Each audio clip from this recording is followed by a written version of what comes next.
Welcome to the Fantasy Thinker. I'm Jared Quartermatch. Today, I am going to be talking about Grand Conspiracy by Janny Wurts, book 5 in the Wars of Light and Shadow epic fantasy series, 5 out of 11 of which book 11 is coming out this year in May. And this is also volume 2 of the Alliance of Light story arc, which is the third story arc in the whole series. And so this is going to be a non-spoiler talk about this fifth book, which is tough to do because it's the fifth book in the series. But I just want to kind of touch on some points in this book that came up for me, because it just try to pick out what this book does that maybe the previous four didn't, um, or just differently.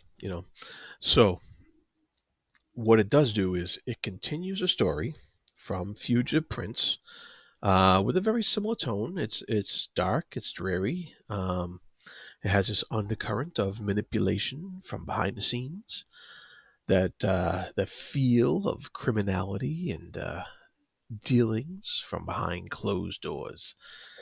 That knowing of shady dealings that you can't do anything about because you can't expose it, you can't prove it. And it's in this atmosphere that the conspiracy starts taking place. And what sets it all off is this crime. It's this hideous crime, um, that takes place that we can't even conceive of its viability as criminal. It's subtle. It's very, you know it's something that is done in the name of humanity, but yet strips away humanity. It strips away individuality, identity, and free will. This crime that's committed, and it's really, you read it and you're like, oh, okay, but then you think about it and it's like, oh, that's not good at all. We saw the potential for this kind of duplicity in the previous volume, Fugitive Prince, but now we really see this culmination in this book.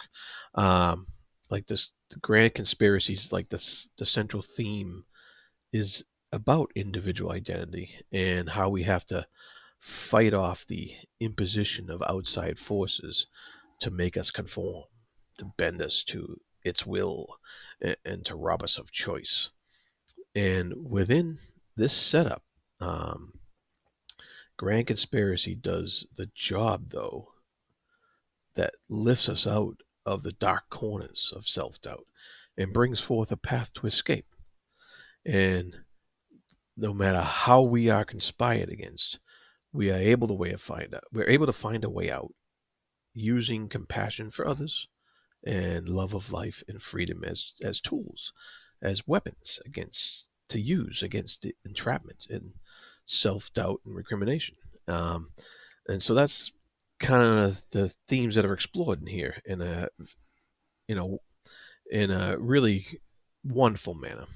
Words expands the world of Athera in this volume even further.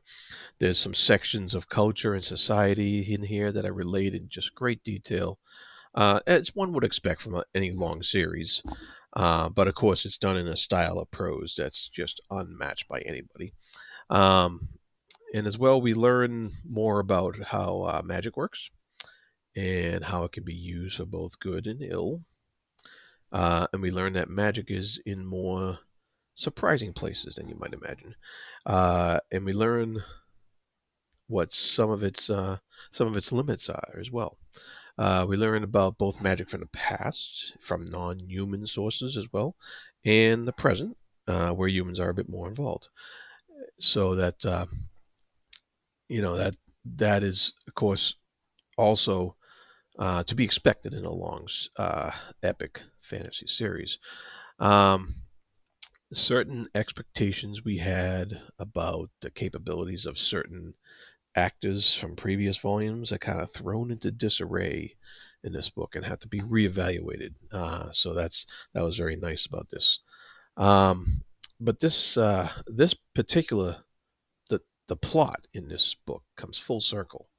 So detailed events at the beginning of the book come around to fruition by the end, and a satisfying conclusion.